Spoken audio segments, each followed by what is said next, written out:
Hola Julia, hoy vamos a empezar el programa de otra manera. ¿Y cómo lo vamos a empezar, Fernando?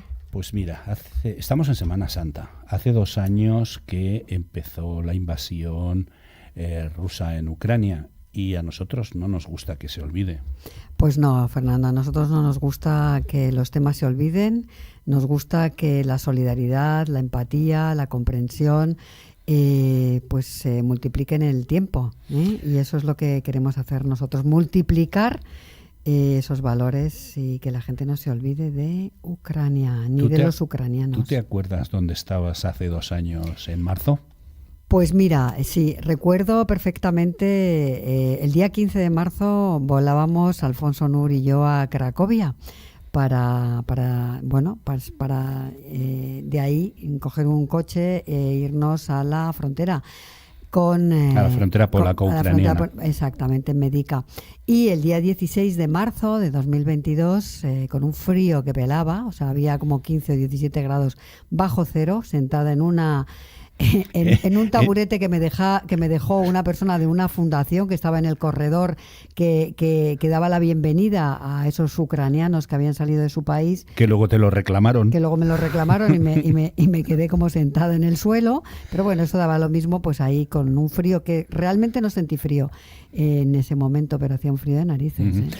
Pues hemos pensado, Julia, los dos, y queríamos decírselo a nuestros oyentes, que hoy no vamos a hacer un programa. Hoy vamos a recuperar aquel programa que hicimos contigo en la frontera polaco-ucraniana, precisamente para eso, para que no se olvide. Pues lo hacemos en homenaje y en recuerdo de todos aquellos ucranianos, ucranianas, hombres, mujeres, bueno, hombres pocos, eran sobre todo niños y mujeres y ancianos que cruzaban por Medica la frontera desde su país para abrazar una nueva vida. La verdad que fueron muy valientes, que seguro que están muchos en nuestro país y les mandamos un abrazo muy grande y que no se olvide nadie que sigue habiendo una guerra en Ucrania y muchos desplazados. Uh-huh. Sí, porque lo hablábamos la semana pasada con Silvia, de la fundación, la presidenta de la Fundación Vipeica, y nos decía eso, que los primeros días todo el mundo iba en coche, llevaban provisiones y que un mes después se había olvidado la gente de que Ucrania estaba padeciendo ese suplicio. Un mes no, tardó un poquito más. Yo recuerdo una anécdota con un compañero nuestro, con un periodista. Dicho un mes, un poco sí, exagerando. Con un compañero periodista de Televisión Española. Creo que era de Televisión Española, La Sexta, ahora mismo no recuerdo. Y les dije, bueno, ¿cuánto tiempo lleváis aquí? Pues nada, llevamos 10 días. ¿Y cuánto vais a estar? Y me dijo, bueno, ya sabes, Julia, que cuando esto deje de interesar y deje de aportar dinerito, pues nos repatriarán otra vez, nos llevarán a casa. Y así fue. Uh-huh. Pues hoy, sin careta de entrada siquiera, vamos a recordar aquel programa que hicimos con Julia en la frontera polaco-ucraniana, en unas condiciones precarias, pero que fue muy interesante y en el que nos acompañaron nuestro director y otra serie de gente que lo vais a ir viendo ahora. Pues nada, que lo disfrutéis y que no los olvidéis.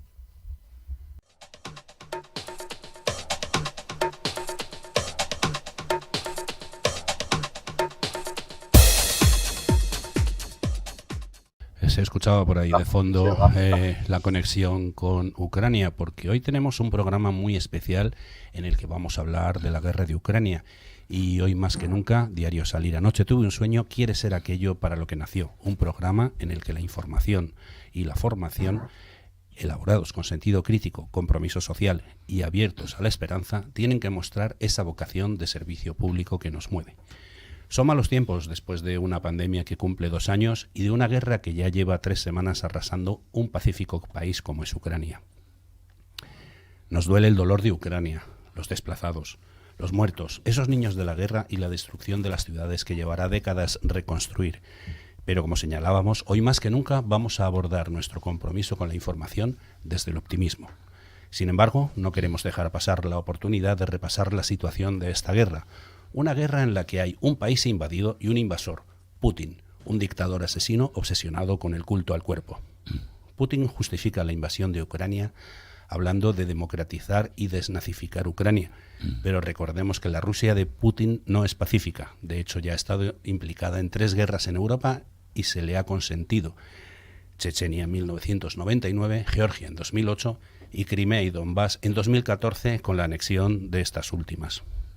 Un nazi que pretende desnazificar un país demócrata como nunca lo ha sido Rusia. En Rusia no existe la libertad de prensa, menos en este momento, y quienes se manifiestan en contra de la guerra o escriben sobre ella sin contar la versión oficial obligatoria, corren el riesgo de pasar 15 años en la cárcel por difundir informaciones falsas. Informaciones falsas para Putin es contar la verdad y no lo que el Kremlin quiere que se cuente. Ucrania es un país que, con todas sus carencias o errores, es mucho más democrático que la Rusia de Putin, un dictador con delirios de grandeza que parece buscar la reunificación de la antigua Unión Soviética. Hemos sabido que la decisión de invadir Ucrania ya estaba tomada en el mes de enero, algo que ya avisó el presidente norteamericano Biden, pero que nadie creyó y al que acusaron por ello de alarmista. También hemos sabido, según los servicios de investigación del Pentágono, que China también lo sabía y que pidió al presidente ruso que aplazara la invasión hasta la finalización de las Olimpiadas de invierno. Invade, mata, asesina y asola, pero no nos estropees la fiesta de la nieve. Todas estas afirmaciones son fruto de la opinión única y exclusivamente de Fernando J. Aguas, quien nos habla. Y aunque sé que muchos apoyarán mis declaraciones, no quiero poner en boca de nadie afirmaciones como estas sin su consentimiento expreso. Y dicho esto, comenzamos nuestro programa especial de la invasión de Ucrania. En Diario Salir, anoche tuve un sueño en Click Radio TV. Y para hablar de ello nos acompañan nuestra codirectora del programa, Julia Higueras, desde... Pues tiene un nombre impronunciable, pero Premislia parece ser que se pronuncia en castellano, para que nos hable de la situación de los refugiados ucranianos que han cruzado la frontera con Polonia. En el estudio tenemos a Luis González Hidalgo, militar retirado y exanalista de los servicios de inteligencia en el Centro Nacional de Inteligencia CNI, y a Javier Sandoval, director de Click Radio TV y que además es experto en seguridad. Contamos además con la colaboración de Nacho Martínez de la Torre, coordinador de UNICEF Madrid, con quien hablaremos de guerra e infancia, y desde Salamanca, nuestro experto en nuevas tecnologías, Álvaro Andrés, y Pablo Rodríguez Santamaría, experto en ciberseguridad, nos van a hablar de guerra cibernética y de las nuevas tecnologías usadas en conflictos militares. Hola Julia, ¿cómo estás? Hola querido Fernando, querido Javier, y también a los invitados que te acompañan ahora mismo en el estudio, como Luis González Hidalgo. Buenos días a todos. Yo ya me he levantado tan temprano, he hecho tantas cosas que me da la impresión de que es como por la tarde, aunque no he comido, pero bueno. Queridos oyentes, bienvenidos una semana más a Diario Salir. Anoche tuve un sueño, hoy desde Mediska, en directo, desde la frontera con Ucrania, la zona cero de la entrada de refugiados ucranianos a la Unión Europea. Refugiados mayoritariamente mujeres y niños que han dejado a sus maridos o a sus padres luchando en su país. Niños y mujeres que aún tienen ganas de sonreírle a la vida. Este es un programa que hacemos Fernando J. Aguas y Julia Higueras en Click, en www.clickradiotv.es, Radio Cadena Española Madrid y Castilla-La Mancha, Armonía Duero de Tordesillas, Diámetro Radio de las Islas Canarias, Turia 78 de Valencia, Radio Sur FM de Córdoba, Radio Consola de Toledo y Vicus Radio de Galicia. Hoy Ucrania no puede estar más cerca de España con este programa. Así que adelante, queridos, desde el estudio. Bueno, voy a decir que ya se nos podía ver por streaming, pero ahora ya somos también televisivos. Os recordamos que estamos en la TDT Canaria para todo el archipiélago de la mano de Diámetro TV, y desde hace ya unas semanas emitimos en directo en el nuevo canal de Twitch de Click Radio TV. A todos los oyentes, televidentes y twitcheros, un cordial saludo desde Madrid. Julia, te veo que estás en unas condiciones muy precarias, pero al pie del cañón. Y se hace lo que se puede.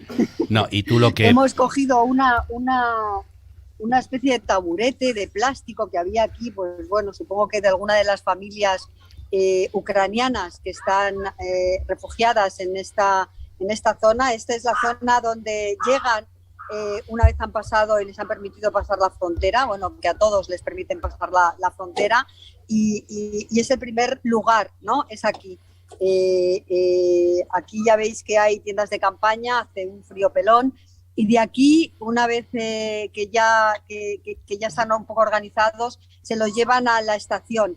Y en la estación de tren, que es también la zona cero de esta guerra absurda, ya los distribuyen por países. Les ponen como una especie de pulserita con un nombre y con un número. Y bueno, aquí les preguntan primero a dónde quieren ir, porque hay algunos que tienen familiares en algunos países de la Unión Europea y otros que sinceramente pues no saben, les da igual. Ellos lo que han querido es salir de la guerra, lo han conseguido, aunque han dejado mayoritariamente a sus maridos o a sus padres peleando, ¿no? Y hay algunos que les da igual. Esta mañana hemos despedido a un convoy español que lo llevaba el padre Miguel de una parroquia de Vicálvaro, de Cañaveral. Iba con 53 personas, no sabemos exactamente cuántas familias. Y bueno, ellos han querido salir, no han querido esperar, no tenían familia en España, pero les parecía un buen lugar Madrid para marcharse, y eso es lo que han ido. Van con una maletita bien pequeña y una mochilita donde llevan sus objetos más necesarios, sus cosas para el aseo, o bueno, si van con niños pequeños, pues los potitos de carne para darles de comer, o los biberones. Esto es lo que hemos visto esta mañana. Julia, la verdad que bastante duro. ¿Se ve organización, seguridad por allí? ¿Cómo está todo esto? Bueno, sí, se ve está muy, muy organizado. Yo tengo que decir que como he viajado tanto por África, pues aunque la situación aquí también es dramática, y sobre todo porque hay una guerra y está aquí al lado de casa, la organización es muy grande. O sea, no tiene nada que ver bueno, pues cuando yo estuve antes el tren, que se oye por allá a lo lejos, cuando estuve en Burundi y demás, no, aquí la gente está muy organizada. Tenemos que pensar que es que, claro, los ucranianos son como nosotros, son como los polacos, quiero decir, son ciudadanos europeos que de la noche a la mañana han empezado a bombardear sus casas. Entonces, pues es gente organizada, es gente educada, es gente que bueno, que sabe, que asume el devenir, ¿no? de su futuro, ¿no? De lo que viene. Sabe que se tiene que marchar a otros sitios y lo hace de manera organizada, sin rechistar, sin protestar, humildemente, pero sin perder la dignidad, que eso es muy importante. Son muy dignos. Julia, déjame un momento que quiero que escuches una cosita. Pedro, ¿lo tienes? Pues vamos dentro.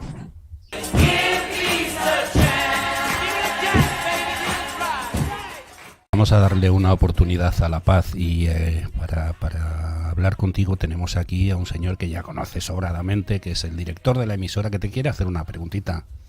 Bueno, primero agradecerte, darte los buenos días, Julia, agradecerte que estás ahí y que estamos comunicándonos contigo.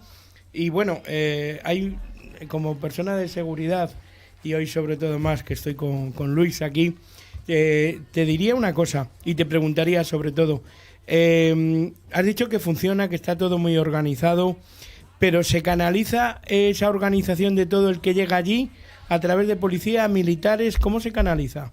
Porque es difícil mantener la seguridad ahí. Hay militares, hay también mucha policía, por supuesto.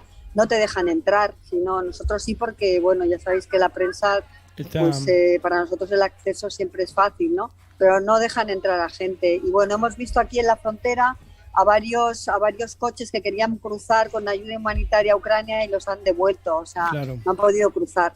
Y luego está también, hay un grupo de ¿cómo le llama? Seguridad civil, o sea, personas civiles Protección que también civil nuestra sería controlar todo el tema de seguridad. Ajá. Cuando llegan, se les toma el nombre a todas las personas y se les pregunta, como ya os he comentado, a dónde quieren ir. Se les ponen unas pulseras con sus nombres y unos números, y luego cuando hemos salido, por ejemplo, nosotros había delante un convoy que llevaba personas, no sé si iban a Bélgica o iban a Finlandia, no lo recuerdo, y la policía les ha parado, han tenido que... Oye, nos hemos quedado... Se nos ha congelado. Vamos a aprovechar entonces, mientras recuperamos a Julia, para presentar a la persona que nos acompaña en el estudio. Aparte de Javier Sandoval, tenemos a Luis González Hidalgo, militar retirado y exanalista. Julia, Julia, es que se nos había cortado y estamos aprovechando para presentar a Luis González Hidalgo. Decía que es militar retirado y es analista de inteligencia en el Centro Nacional del CNI. Luis González trabajó también en la inteligencia antiterrorista y durante 20 años ha sido secretario general de la Federación Empresarial Española de Seguridad. Gracias, Luis, por estar aquí con nosotros. Muchas gracias, Fernando. Te voy a hacer una pregunta. Un par de semanas antes de que empezara la invasión de Ucrania, el presidente norteamericano Biden ya daba por hecho que se iba a producir el ataque, incluso daba fechas para el comienzo de los bombardeos. Hubo países que lo consideraban alarmista, pero luego se cumplieron esos plazos. Cuando un presidente dice eso tan seguro, normalmente es porque tiene datos fiables. ¿Eso se debe a un buen trabajo por parte de los servicios de información y de espionaje de los Estados Unidos? Por supuesto, las guerras no se ganan solamente en el campo de batalla, sino con la información y con la inteligencia. Y se sabía de estas intenciones de Putin desde mucho antes, incluso de algunas referencias que se han dicho. Yo creo que este conflicto viene desde el tema de Kosovo, que realmente después vino las invasiones que hizo sobre Crimea y sobre Georgia, y todo producto después del bloqueo del Pacto de Varsovia. La Unión Soviética se quedó muy debilitada y se quedó solamente con el enclave que tiene en el Báltico, en Kaliningrado, que tiene un enclave ahí, donde también hay fuerzas de la OTAN, claro, alrededor. Y luego pues lo que él buscaba, siempre aparte del imperialismo de Rusia, de recuperar, pues era tener las dos salidas al mar, por el Báltico y por Odessa, pero por el Mar Negro. Pero desde luego se sabía que esto, y el presidente americano tenía muy buena información sobre estos servicios, quizá complementada también por la información del Reino Unido, que separado de Europa tiene muy buena información y buenos servicios de inteligencia. Queremos pedir disculpas a nuestros oyentes, pero queremos que entiendan que estamos en directo en la frontera con Polonia. Se meten ruidos, lo que no podemos hacer es estar cortándole el micro a nuestra compañera, porque la necesitamos estar ahí, que esté ahí. Así que disculpar cuando entren ruidos, cuando entren trenes y ese tipo de cosas. Ahora seguimos contigo, Julia, pero quiero preguntarle a Luis. ¿Crees que Putin se ha confundido en la facilidad para invadir Ucrania? Pensaba que empezaba la invasión, el desayuno, y que a la hora de la comida ya iba a haber llegado hasta el oeste de Ucrania. Estoy bromeando en cuanto al concepto, pero ¿es así? ¿Él pensaba que esto era comer y cantar? Sí, evidentemente se ha confundido y lo va a pagar gravemente. Se ha confundido porque Ucrania tampoco es cualquier país. Se está demostrando que tiene un talante y un estilo europeo, occidental, tipo Polonia o cualquiera de los países que están cerca, y él se creía que con la infiltración que habían hecho de rusos en Ucrania y tal, pues no contaba que aquello iba a ser una defensa tan fuerte. Lo planificó con un ataque tipo militar, igual que las anteriores guerras, con esa cantidad de efectivos, y evidentemente pues ha estado a lo mejor planificado de lo que iba a hacer como si fuera un paseo militar, pero le ha salido rana porque la resistencia ha sido muy grande y porque Ucrania, al margen de cómo es el estilo de sus habitantes, pues también ha estado muy apoyada, ¿eh? No yo no descarto ni mucho menos que ya estaba apoyada por Estados Unidos y los servicios de inteligencia estaban actuando allí en el sentido de apoyar al presidente actual, que no ha estado solo como aparentemente parece que sale en televisión con la misma camiseta de siempre. Sí, es verdad. Bueno, es actor y la verdad que está cuidando muchísimo también la imagen televisiva, sí. Y está llegando a la gente. Es un ser que cae fenomenal a todo el mundo. Luis, ¿tú crees que ha podido haber... se le ha ido de las manos, según tú nos estás diciendo, comentaba Fernando, ¿algún fallo de inteligencia que no han controlado? Claro. Quizás... Terrible, enorme, porque no ha calculado ni siquiera, si hablamos militarmente ya, no ha calculado ni siquiera la logística. Las guerras se han perdido y se perdió en la Guerra Mundial cuando las invasiones tanto de Alemania como otras siempre se ha perdido, porque si el invierno, que si la logística, que no llegan, y ha puesto una cantidad de columnas ahí enormes y no les llegaban gasolina para los carros. Claro. O sea que ha planificado una guerra militar sin tener en cuenta los medios actuales, pues que hay otros medios que no tenían necesidad de ver. Hizo una imagen de fuerza y aquello iba a ser un paseo militar. Y de paseo militar nada, porque no cabe duda que este hombre, independientemente de lo que ha dicho el presidente, de su característica de actor, pues ha llevado, ha calado en el pueblo de Ucrania. Y bueno, pues le ha salido mal y le va a seguir saliendo mal. Lo que pasa es que lo triste es que esto pueda seguir costando vidas y no tenga una solución rápida, ¿no? Habrá muchos agentes ahora mismo de campo también infiltrados, ¿no? Claro. A nivel de inteligencia. Claro. Seguramente, ¿verdad? Evidentemente. Uh-huh. Quería preguntarle a Pedro. Pedro, ¿tenemos a Nacho Martínez de UNICEF? Pues vamos a hablar con él y luego volvemos con Julia. Es que Hola.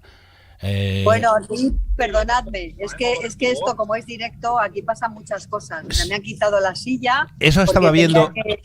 Que un compañero de la prensa tenía que cruzar la valla donde están los refugiados y entonces ha saltado por aquí y ahora ha venido otra persona que se va a llevar una serie de cosas, se va a llevar a gente no sé dónde, me ha hablado mientras estabais vosotros hablando, acaba de cruzar, está por aquí detrás.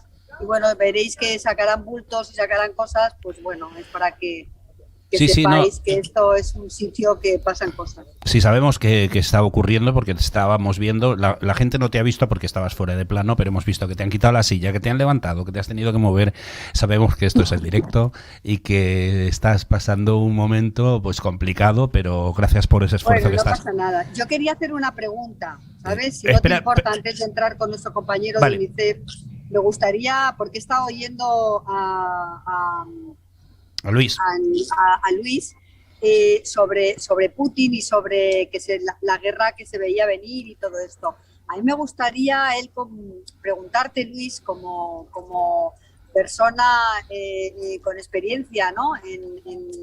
en guerras y en servicios de inteligencia, ¿tú qué les dirías a los ucranianos y sobre todo a las ucranianas que salen de sus países con sus hijos, si hay esperanza para que esta guerra sea corta o realmente se prevé que sea una guerra larga? Porque es que yo, claro, oigo informaciones difusas. Unos dicen que va a ser larga, otros dicen que va a ser corta. Se habla de que va a haber bombas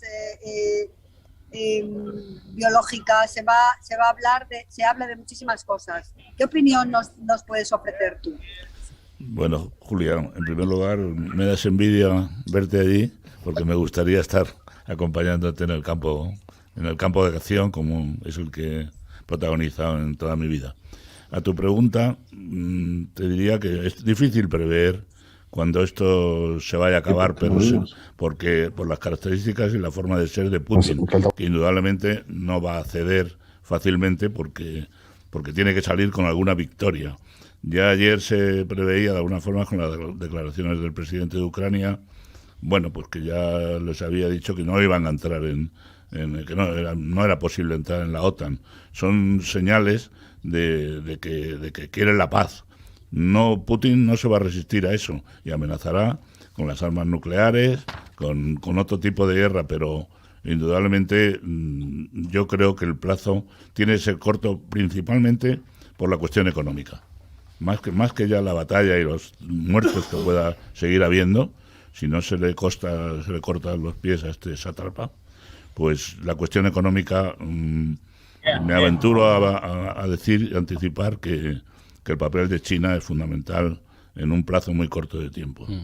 Julia, luego hablaremos contigo sobre la infancia, porque sobre el terreno ya nos contarás cómo lo estás viendo por allí, pero tenemos a Nacho Martínez de la Torre, que desde hace 7 años trabaja en el Fondo de las Naciones Unidas para la Infancia, UNICEF, como coordinador del Comité de Madrid.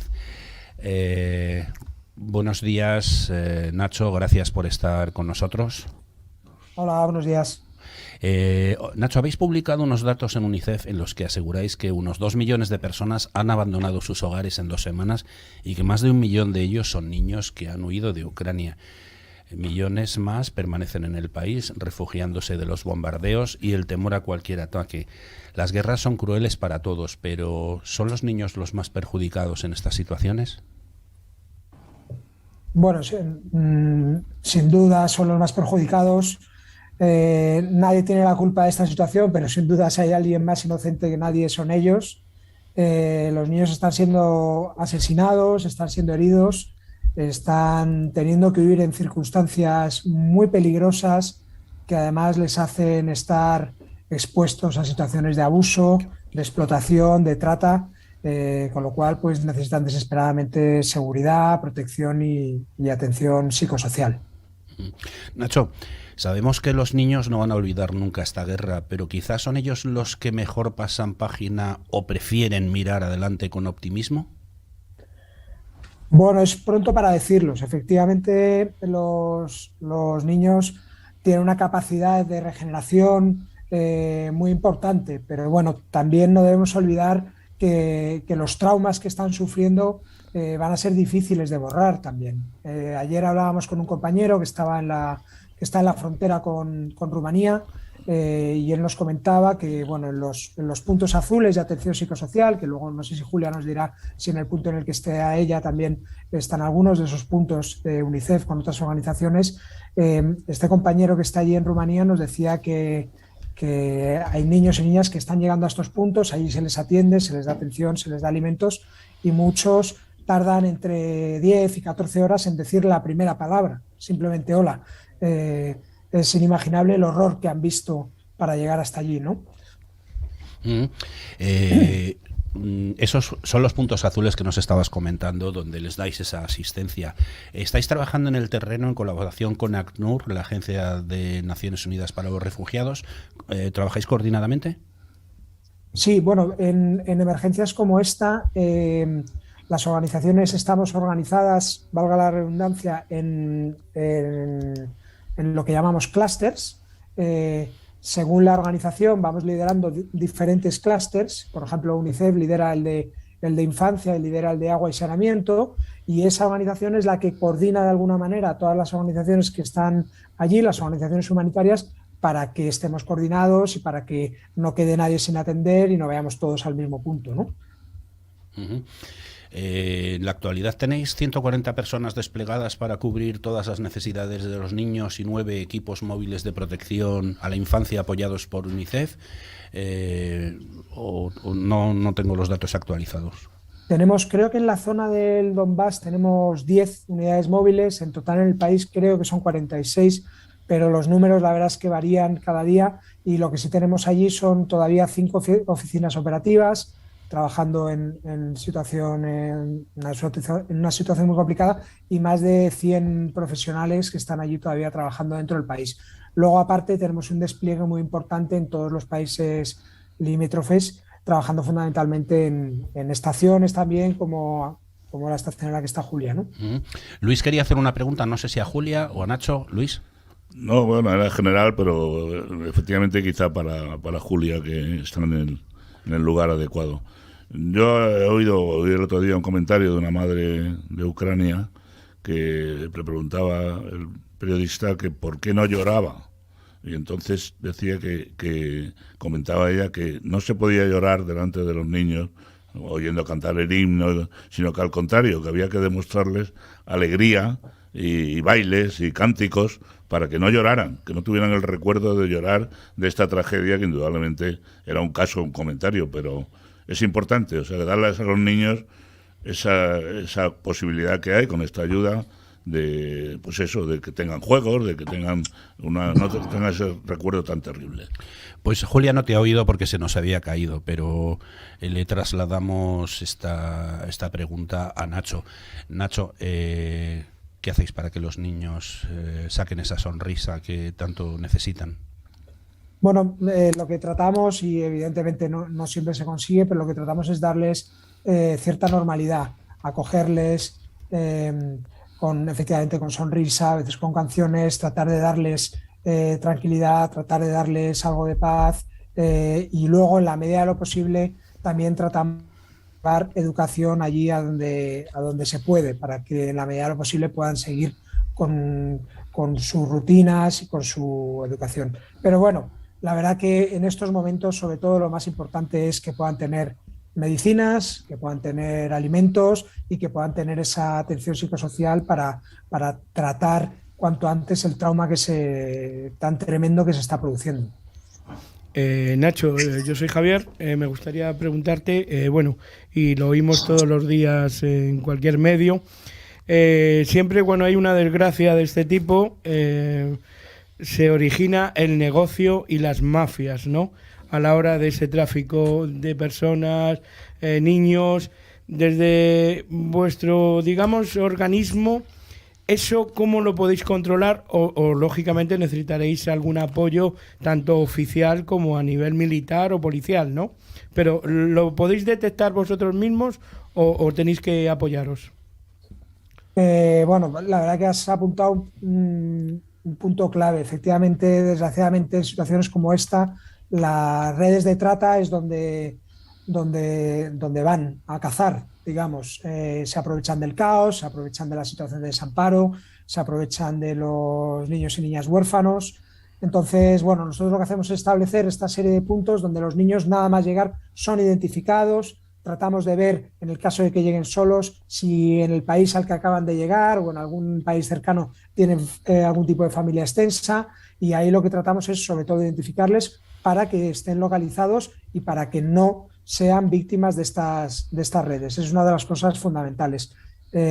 Por eso, aunque creo que es impresionante la solidaridad que se está mostrando y en especial nosotros que comparamos también con otros comités de UNICEF en todo el mundo, siempre es verdad que la solidaridad de España destaca, pues como decía, aunque es de agradecer todo tipo de gestos y todo tipo de ayuda, gente que se está acercando allí, incluso a traer familias, sí que les decimos que por favor estas cosas hay que hacerlas con mucho cuidado para que estas personas cuando lleguen aquí estén identificadas en sus embajadas, para que estos niños y niñas no sean separados de sus padres a menos que sea estrictamente necesario, y aunque sea difícil de comprender, hay casos en los que es mejor que permanezcan con su familia en estos países que solos en otros países.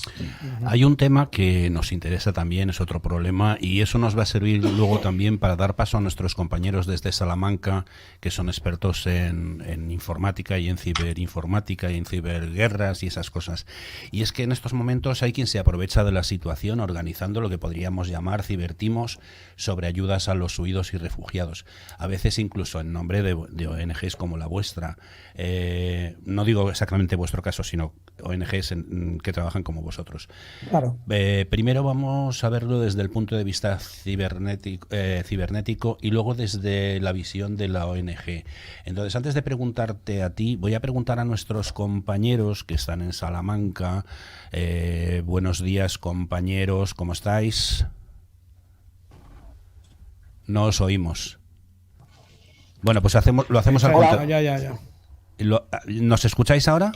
Ahora. Ahora sí. Perfectamente. Vale, ¿Y vosotros nos escucháis? estupendamente. Decía que vamos a hablar de ciberguerra y de varias cosas más, así que para ello contamos con la ayuda y los conocimientos de nuestro experto en nuevas tecnologías, Álvaro Andrés, que hace la sección Oxígeno Digital en Diario Salir Anoche Tuve un Sueño, y de Pablo Rodríguez Santamaría, experto en ciberseguridad.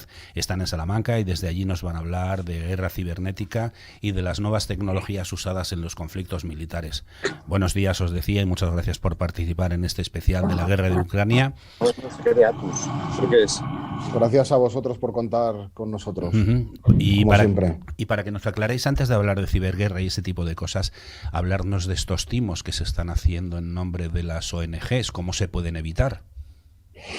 Pues bueno, lo primero que tenemos que tener es muchísimo cuidado cada vez que nos llegue ese tipo de información, porque claro, ahora se está jugando al despiste.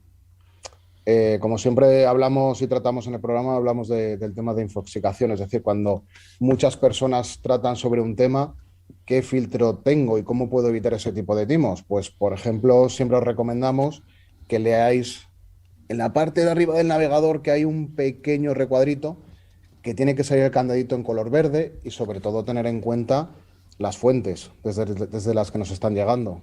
Porque claro, si lo hacemos como de una manera aleatoria, al final eso solo van a ser problemas, y los timos además vienen en estos tiempos, que es lo más triste de todo.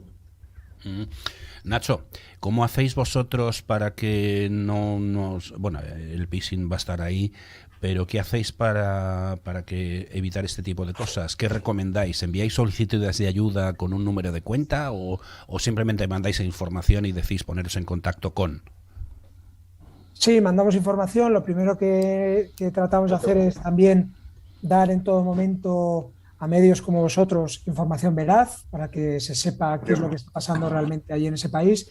Y de todas formas, además de estos timos, lo que sí estamos viendo es que, a veces con la mejor intención, a nosotros, por ejemplo, se nos están aproximando empresas y municipios también que con la mejor de las intenciones han hecho captaciones de alimentos no perecederos, ropa, etcétera, y se están encontrando ahora mismo con que la propia embajada de Ucrania y las propias organizaciones les están diciendo que no pueden gestionarla. Es una guerra donde la logística es muy complicada. Entonces, nos estamos encontrando los dos casos. O sea, por supuesto, el tema de los timos y de los engaños, pero no solo eso, sino ayuda que no llega porque no hay capacidad logística. Entonces, por eso decimos que antes de lanzar una campaña de este tipo, que por favor esté asegurado que puede llegar a destino esa ayuda.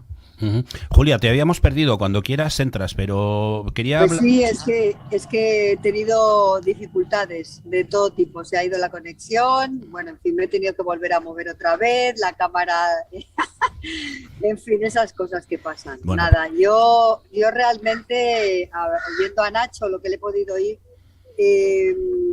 decir que realmente aquí lo que ellos lo saben, ¿no? Lo que más impresiona es ver a tantísimos niños en carritos, niños con sus muñecos debajo del brazo, con sus tutús, bueno, en fin. Y esta mañana he coincidido con una ucraniana que se llama Victoria y su hija se llama Kira. Ya están de camino a Madrid porque aquí hay muchísimos operativos desde España que han venido a recoger a gente para llevársela, como os había comentado antes, a Madrid, ¿no?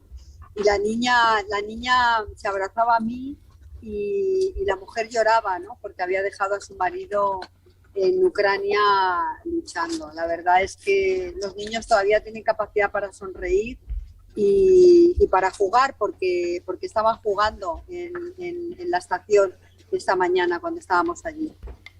Así que bueno, la verdad que ellos no son los que crean las guerras, pero sí que son los que las sufren de verdad. Eso es una pena. Vamos a entrar ahora a hablar de cibernética y de ciberguerra, pero Javier quería hacer una pregunta, Nacho. Sí, porque acaba de decir ahora mismo también Julia lo de esa gente que venía para Madrid.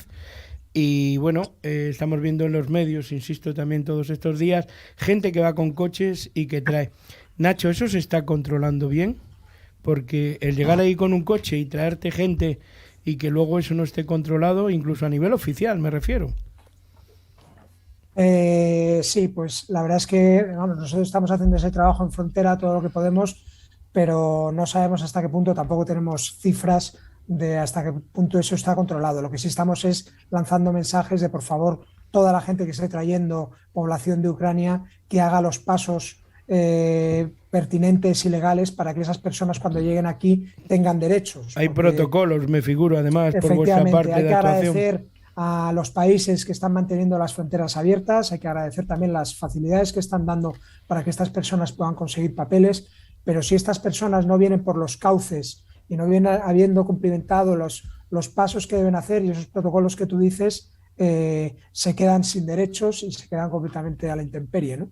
Ajá. Yo, Nacho, si me permitís que intervenga, sí que he visto que desde luego aquí sí que está organizado, ¿eh? Y además hay traductores que antes de salir en los convoyes hacia los países se hacen una foto todos juntos de todas las personas que van a ir en ese autobús y luego les dan unas recomendaciones de viaje para que que cuando se hagan las paradas ellos no se alejen, que no vayan ninguno solos, que vayan todos en grupo, ¿vale? Entonces, bueno, y está súper organizado. Aquí, desde luego, no sé luego en otras zonas, pero donde yo he estado y lo que he podido ver hasta ahora, no te dejan salir si no llevas, si no das los datos de todas las personas que llevas contigo.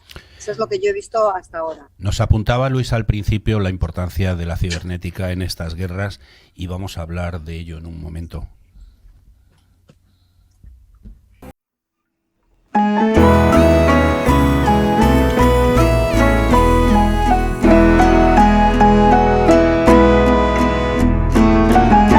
Pablo y Álvaro desde Salamanca, que se entiende por ciberguerra o guerra cibernética. Podemos considerar una ciberguerra como cualquier ataque digital que está destinado pues a encontrar vulnerabilidades, explotarlas, ya sea para interrumpir un sistema informático de telecomunicaciones o para robar información y después poder filtrarla. Y en este caso, bueno, pues son ataques dirigidos pues entre dos países realmente.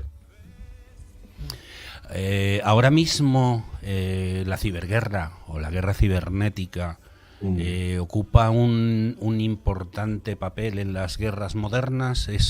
¿Puede ser definitorio? Sí, claro. De hecho, vamos a considerar el ciberespacio como, vamos a decir, un quinto campo de batalla. Entonces, realmente, sí que se puede decir este tema puede obstaculizar o, vamos a decir, hacer que muchas tácticas o estrategias pues realmente no se lleven a cabo. Pero se puede decir que frenar una guerra no la van a conseguir frenar. Javier. Sí, bueno, iba un poco, bueno, ellos ya sé que lógicamente las guerras cibernéticas se hacen a través siempre digitalmente de software, ordenadores y todo eso, pero quizás esta pregunta también va un poco para Luis y vosotros también si podéis contestar. Yo me figuro, Luis, que además los satélites en estos casos cumplen una labor muy importante desde el punto de vista estratégico militar. Serían dos preguntas, una para Luis desde el punto de vista de inteligencia y otra para vosotros, hoy que se hackea todo, que todo se intenta intoxicar de alguna forma. Infoxicar. Se podría manipular esos satélites. Luis, como inteligencia, el uso se está usando, me figuro, muchísimo, ¿no, Luis? Sí. Podría decirte que hemos entrado en otra guerra ya distinta de lo que estábamos hablando, por supuesto, y que España creo que se está preparando a nuestro ritmo, pero creo que estará preparada tanto desde el Centro Cristológico Nacional como del INCIBE y como otras plataformas que ya están organizadas. Pero podría deciros, por ejemplo, que Francia ya ha integrado en su programa militar la quinta arma, que es el ciberespacio. Incluso ha incluido dentro de la Fuerza Aérea esta parte ya como oficial para la guerra con los satélites. O sea, se nos ha anticipado ya a que ya tiene dentro de su ejército del aire este tipo. Ya los americanos, cuando Irak, no sé si recordarás que los que usábamos GPS en temas, digamos, oficiales, teníamos un problema porque los americanos, a través de un RASAM, había desviado la posición. Cualquier posición tenía un error hasta de 300 metros y eso en guerra es problemático porque al final eliminar lo que no tienes que eliminar, ¿no? Los ataques cibernéticos se dirigen a lo que podríamos denominar infraestructuras críticas, tanto de Ucrania como de Rusia. Una de las estrategias de la ciberguerra es la desinformación, la manipulación y las noticias falsas para engañar a su propio pueblo y que apoyen la guerra. Al parecer Rusia está manejando con destreza lo que tú, Álvaro, denominas infoxicación. Cuéntanos qué es esto de la infoxicación y cómo lo está usando Rusia en su propio beneficio. Rusia está usando la infoxicación de una manera muy sencilla, porque lo que está haciendo es llegar información totalmente filtrada hacia su información. Esto es un avance de lo que el señor Putin denomina la Runet. La Runet es la propia Internet de Rusia. Es decir, si yo aíslo a la población de información externa, puedo manejarles y puedo manipularles y puedo hacerles llegar lo que yo quiera. Ni siquiera... En este caso es un tema muy crítico porque aparte de la población, claro, ahora está sometida a cierta presión. Uy, te hemos perdido. Se ha desconectado ahora. Todo es como cuando el coronavirus, que claro, de repente, ostras, estás con un estrés encima y tu cerebrito está trabajando a otros niveles. Entonces, claro, es el momento ideal para manipular a la población a través de medios digitales. Porque claro, yo ya te aíslo, o sea... Y es que además, con toda esta operación, con todo esto que está haciendo, es el momento perfecto para decirle a los rusos, mirad, pues ahora vamos a aislarnos de la Internet de fuera. Es un poco el efecto Corea del Norte. Lo que pasa es que ahora lo puede justificar, claro. Ahora va a decir, bueno, pues yo lo hago de esta manera y ahí ya os apañéis. Y claro, así manipulamos y llegamos de una manera muchísimo más inmediata. Y quiero añadir una cosita a lo que estabais diciendo antes, si me lo permitís, con el tema de los satélites. Claro que sí. No sé si lo sabéis, bueno, el señor Putin cuando hace la guerra, o como cuando se hace cualquier guerra, eliminó objetivos estratégicos. Y lo primero que hizo es empezar a cortar las comunicaciones. Y hablando de satélites, ahora introduzco a Elon Musk, porque colocó toda su cadena de satélites encima para poder ofrecer Internet a toda la población. Y esto es muy importante, es como lo que en su día hizo Zuckerberg con África. Es decir, colocaban drones para que, claro, no aísles al pueblo. En ese sentido, es muy loable lo que ha hecho Elon Musk, porque, claro, Putin, bueno, esto como ya lo tenía pensado y sabía cómo iba a manipular todos los medios y sobre todo los medios digitales, que es donde va toda la información ahora. Y bueno, gracias a toda esta estrategia que desarrolló Elon Musk con su empresa Starlink, pues han podido estar conectados y de hecho están conectados. Hablabas de Runet y parece ser que Rusia ahora mismo con esa Runet tiene capacidad técnica para soltar amarras con el ciberespacio global. El Kremlin decidiría qué se puede ver y qué no, de hecho ya lo hace, y ha bloqueado determinadas páginas y redes sociales. Los rusos no podrían acceder a páginas de fuera del país. ¿Qué puede suponer esto durante el conflicto y a medio y a largo plazo? Pues puede suponer para el pueblo ruso una desinformación absoluta. De hecho, mira, aquí voy a barrer un poco para casa. Porque claro, a ver, nosotros, los que nos dedicamos a marketing online y tecnologías, trabajamos con Google. Rusia tiene su propio buscador desde hace muchísimo tiempo. Tiene Yandex. Él ya lleva manipulando la información desde hace mucho tiempo. Porque no puedes obtener información objetiva si el que está detrás es el propio país. Al final no te voy a dejar pensar, vas a pensar lo que yo te diga. Y vamos a manipular a la población de esa manera. Te quiero hacer una pregunta, Luis. Sí, coincido con lo que estás diciendo, además técnicamente lo conoces perfectamente. Es entrar en un campo muy, muy importante, hemos entrado en un campo que es el campo de la desinformación, en el que Rusia y China son los reyes del mundo. Se ha visto las campañas que ha intervenido Rusia, pues sabemos del tema de las elecciones de Cataluña, de otras elecciones de otros países, y la potencia que tiene en ese sentido. Incluso en elecciones también internas o en enfrentamientos entre grandes cadenas o grandes empresas, etcétera. La lucha contra esa desinformación, que indudablemente ahora mismo el pueblo ruso está totalmente aislado y no sabe ni siquiera lo que está pasando, ni siquiera los soldados saben por qué han ido a esta guerra. Yo tengo una pequeña experiencia de haber colaborado con alguna empresa de ciberinteligencia, que es la forma de combatir y luchar de alguna forma contra estas desinformaciones y algunas campañas que se han hecho aquí en España. Pero vamos, el campo en el que estás hablando, interesantísimo, y yo creo que hay que trabajar en ello de verdad. Sí. Oye, pero... una cosita, perdona. Hay hackers como Anonymous, aunque no sé si llamarles hackers, crackers, ahora nos lo aclaras. Parece ser que los hackers son los buenos, los crackers son los malos. Y decía que hay crackers como Anonymous, que en este caso, por estar luchando en favor del pueblo ucraniano, podríamos considerarles hackers. Y al parecer un ejército ucraniano de 400.000 voluntarios que están intentando hackear satélites rusos, lo que hablabais antes, de comunicaciones, y supongo que a la inversa. ¿Putin contará con otro ejército cibernético? ¿Puede la guerra ser una forma de acortar este conflicto? ¿Cómo lo veis? La guerra cibernética, me refiero.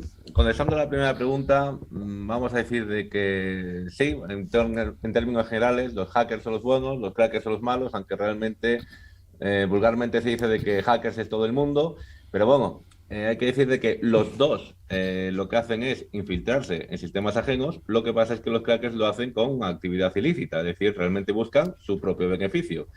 Pero bueno, hay muchísima más calificación que solamente hackers o crackers. Por ejemplo, no los tengamos en cuenta, pero en esta guerra, por ejemplo, un tipo se puede decir, de especialista es el freaker, que es aquel que solo se destina a sistemas de telecomunicaciones. Solo y exclusivamente, nada de sistemas informáticos. Entonces realmente está teniendo mucha relevancia lo que es en este conflicto. Sobre la segunda pregunta de si se puede acortar este conflicto o no. O alargar. Vamos a ver. Con la ciberguerra lo que se va a hacer es que se va a obstaculizar muchísimo lo que son las operaciones, ¿vale? Es decir, yo si tengo planeado algo, pues a lo mejor si recibo pues un ataque, pues realmente ya no lo puedo conseguir hacer, ya no lo puedo comunicar con, se puede decir, mis oficiales en el campo de batalla, y por lo tanto, pues todo eso se puede frenar. Ahora bien, lo que decía antes, hasta el término de acortar como tal o frenar este conflicto, no lo creo. Julia, bueno, a todos, nos quedan unos 5 minutillos de programa, entonces, bueno, Julia, cuéntanos algo, háblanos desde allí, ¿qué estás viendo ahora, qué te estás encontrando? Pues es que aquí hay una actividad, querido, increíble. Aquí detrás creo que hay médicos que están seleccionando material para llevarse, insulina parece, ¿verdad? Y me estaba apuntando adrenalina, pues para los disparos, supongo, a la gente que reciba disparos, pues para tratarles. Entonces, y luego aquí hay otras personas, los que ya abandonan esta zona, que ya os digo que se marchan hacia la estación, y allí es donde los dividen y los llevan a otros países. Aquí luego están haciendo el recuento de la ropa que merece la pena para llevarla a la estación donde hay muchísimos refugiados, las clasifican, sí, para llevarla a la estación donde hay muchísimos refugiados durmiendo en colchones, con mantas, en la calle, con enastillas y madera, y la queman para calentarse porque realmente hace muchísimo frío. Aquí hay un trasiego continuo de gente que entra, salta la valla, y bueno, ahora mismo ya os digo que están los médicos haciendo selección de medicinas, ¿no? Julia, que se van a llevar. Julia, ahora volvemos contigo, pero no quiero que termine el programa sin decirle a Nacho, sin preguntarle a Nacho cómo se puede colaborar con vosotros. Bueno, pues muchas gracias para todas aquellas personas que quieran colaborar con nosotros, y la ayuda de UNICEF está llegando sobre todo, para que lo sepan, en forma de agua y saneamiento, en forma de atención psicosocial, alimentos y suministros sanitarios. Para todos ellos hay un número de Bizum, que yo creo que es la manera más sencilla, que es el 11261. Lo repito, es el 11261, es un número de Bizum, y a través de ahí pueden donar. Si lo prefieren hacer de otra manera, pues en la página web de UNICEF, que es unicef.es, también es muy sencillo hacerlo. Y nada, daros las gracias por darnos voz y dar las gracias también a todos los oyentes que vayan a colaborar. ¿Quieres mandarnos un último mensaje antes de que te despidamos? Bueno, nada, decir que por nuestra parte UNICEF está trabajando día y noche para salvar las vidas de estos niños y niñas y de sus familias, que agradecemos muchísimo toda la atención por parte de los medios y toda la atención por parte de las personas, las empresas y las administraciones públicas. Y nada, muchas gracias por la colaboración y gracias por este espacio. Pues muchas gracias a ti, Nacho Martínez de la Torre, coordinador del Comité de Madrid de la UNICEF. Muchas gracias. Gracias. Sí, quería decir lo que acaba de decir ahora mismo Nacho con lo del Bizum, que la gente tenga cuidado, que está habiendo ahora muchísimo engaño, y que los Bizum se da al número ese y directamente entran. No, nadie les llama y les dice lo que tienen que hacer y cómo tienen que hacer el Bizum. Que Pues ahí así, está el engaño. Pues así enlazamos con Salamanca. Decirnos opciones y temas para seguridad en cuanto a las aportaciones que podamos hacer a las ONGs. Nada, un poco en la línea de lo que ha dicho Nacho, tener muy claro qué número de teléfono, dónde vamos a hacer la transferencia, y que la fuente siempre sea fiable. Si alguien duda, ¿vale? Si alguien duda, lo que puedes hacer es arrastrar ese número de teléfono que te han dado y pegarlo en el buscador de Google y ver a dónde pertenece esa fuente. ¿Vale? Este es un truquito que nosotros, por ejemplo, cuando damos formaciones en el máster y todo eso, pues lo que puedes hacer es asociarlo, y de esa manera, si te sale en el primer resultado de búsqueda esa empresa, es correcto. Ese es un truco muy fácil, muy sencillo y que cualquiera puede hacer, ¿vale? Pero de verdad, tened muchísimo cuidado, porque estamos viviendo una época tan difícil, y a nivel digital muchas veces es muy complicado. Es complicado, para que os hagáis una idea, es complicado para nosotros, y prácticamente nos dedicamos a ello. O sea, que tú imagínate para el usuario medio o para el usuario solidario, que es tu mamá o tu papá o quien sea, ¿vale? Y enlazando con lo que ha dicho Álvaro, es que desgraciadamente hay un montón de gente que se basa en este tipo de desgracias para obtener, se puede decir, un beneficio económico personal. Y eso pues realmente, bueno, pues no tiene adjetivo. Bueno, es terrible. Si aprovechan estas situaciones para tratar con niños, pues nos podemos imaginar cualquier cosa. Oye, se nos han quedado muchas cosas en el tintero. Volveremos a tener la sección Oxígeno Digital. Quiero agradeceros a los dos que hayáis participado en el programa y que nos hayáis dado vuestra visión de lo que es la ciberguerra y bueno, cómo influyen estas guerras modernas. Muchísimas gracias. Nos vemos. Gracias a vosotros por invitarnos. Julia, nos está acabando el programa. Antes de nada quería saludar a Alfonso. Estoy congelada ya. Sí, ya quería saludar a Alfonso Onur, que está ahí contigo. Mandarle un abrazo. Alfonso, eres un valiente, ¿eh? Has dejado la fotografía de moda por irte con Julia a la aventura. Muchísimas gracias por estar ahí con ella. Gracias a vosotros. Julia, un último comentario, porque nos queda nada, medio minuto. Bueno, el último comentario es que sinceramente estoy deseando levantarme de aquí para ir a ver qué está sucediendo, ¿no? Porque esto suceden cosas cada instante, y para entender un poquito más cómo es el trabajo de las organizaciones que están aquí, de las personas que están aquí ayudando. Así que, queridos, ya os dejo aquí desde Madisca y me voy a seguir haciendo mi trabajo y a intentar ayudar a toda la gente, bueno, alguna gente que aquí lo necesita, ¿eh? Así que cuidaos mucho y nos vemos la semana que viene. Cuídate tú y Javier, te quiere decir una cosa, porque además Javier lo que quiere es que entres siempre que puedas en los programas. ¿Eso es lo que le ibas a decir? Bueno, que entres sobre todo en los programas que tenemos, tanto de tertulia informativa, y que nos mandes vídeos que tú creas interesantes para ayudar desde aquí a que lo conozca y se pueda difundir y la gente lo sepa.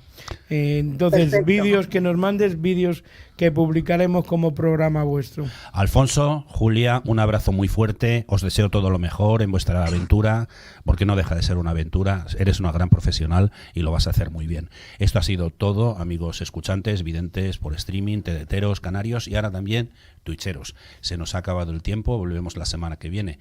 Esto fue Diario Salir. Anoche tuve un sueño, presentado y dirigido por Fernando J. Aguas y Julia Higueras, y con Pedro Rodríguez pilotando la nave radiofónica y televisiva. Hoy nos han acompañado mi queridísima amiga, codirectora del programa, Julia Higueras. También el apellido, tío. Es que como voy a la carrera, perdóname, porque es que no estaba no sé, que se me ha ido la olla. No, es que estaba pensando en la dificultad de pronunciar que estabas en Premisilia y se me ha cruzado ahí. Bueno, que nos has hablado de la situación de los refugiados ucranianos que han cruzado la frontera con Polonia. Julia, te decía, eres una gran profesional y muy valiente. Cuídate mucho. En el estudio hemos tenido a Luis González Hidalgo, militar retirado y exanalista de inteligencia del Centro Nacional de Inteligencia CNI, y a Javier Sandoval, director de Click Radio TV, uno de los directores y experto en seguridad. Nacho Martínez de la Torre, coordinador de UNICEF Madrid, nos ha hablado de guerra e infancia. Y desde Salamanca, nuestro experto en nuevas tecnologías, Álvaro Andrés, y Pablo Rodríguez Santamaría, experto en ciberseguridad, nos han hablado de guerra cibernética y de las nuevas tecnologías usadas en conflictos militares.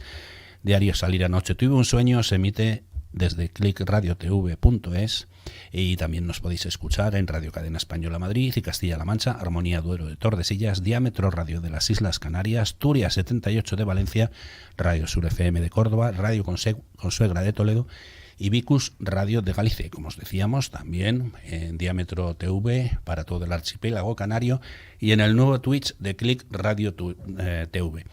A todos los oyentes y espectadores, un cordial saludo desde Madrid. Gracias a todos, invitados y a quienes nos habéis escuchado o nos habéis visto por compartir con nosotros estos minutos de radio. Nos vemos por streaming, TDT y Twitch, mismo día, mismo sitio, misma hora. Saludos cordiales.